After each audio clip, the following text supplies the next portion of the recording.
تھیلی کھولتے ہی صادق کے ہوش اڑ گئے۔ اس میں انسان کی ہڈیاں تھیں جو کسی نے چاقو سے تراش کر جوتے کے تلے کی شکل دی تھی۔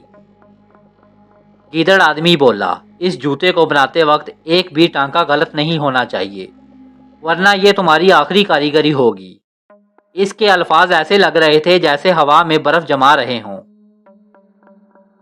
صادق نے ہمت جمع کی اور کہا، اسے بنانے میں وقت لگے گا، کم از کم 3 راتیں۔ گیدڑ آدمی کے ہونٹوں پر ایک خوفناک مسکراہٹ آئی۔ تمہیں صرف 2 راتیں ملیں گی اور ہر رات تمہارے قریب ایک سایہ پہرا دے گا۔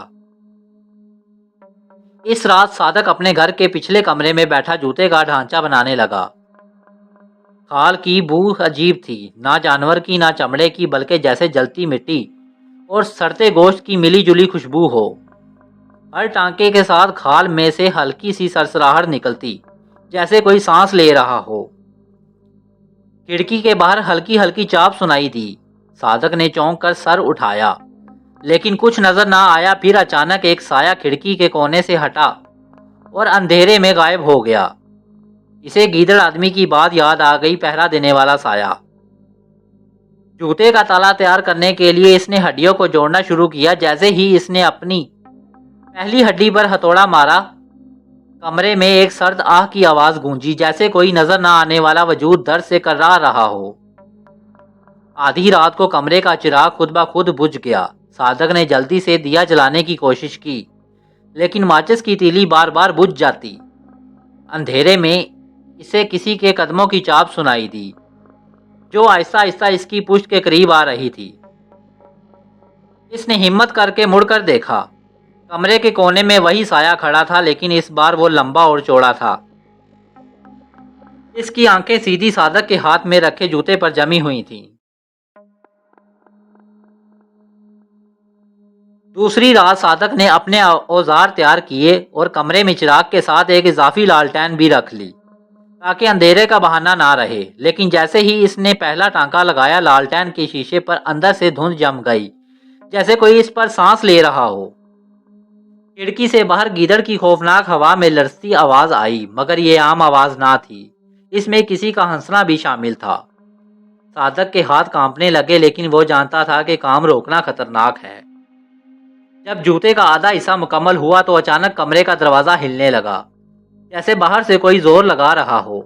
صادق نے دروازہ بند رکھنے کی کوشش کی، لیکن اندر سے ہڈیوں کی طرح کی کھڑکھڑاہٹ سنائی دے رہی تھی۔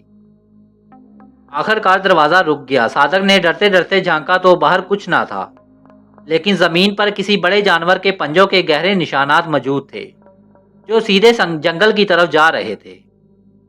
اس رات کے آخر میں جوتا تقریباً تیار تھا، مگر صادق نے محسوس کیا کہ اسے جوتے کو دیکھتے ہی کمرے کا سایہ لمبا ہو جاتا ہے، جیسے خود بخود قریب آنے کی کوشش کر رہا ہو۔ تیسری رات آ گئی۔ صادق نے فیصلہ کر لیا کہ آج ہر حال میں جوتا مکمل کرے گا۔ اس نے کمرے کے چاروں طرف نمک کی لکیریں کھینچ دی، جیسا کہ اس کے دادا نے کبھی جنات سے بچاؤ کا طریقہ بتایا تھا۔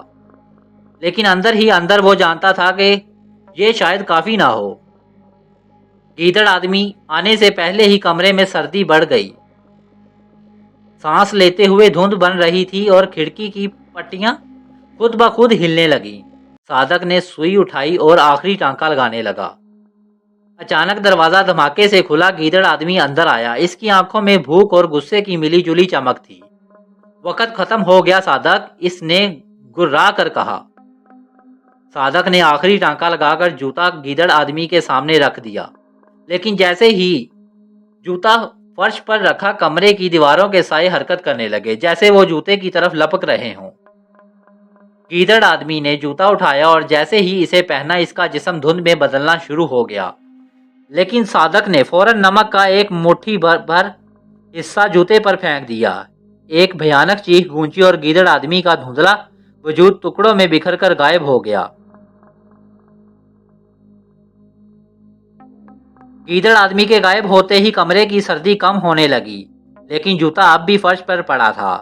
اس کی کھال پر موجود سبز نشانات آہستہ آہستہ ماند پڑ رہے تھے، مگر جوتا سانس لیتا محسوس ہو رہا تھا۔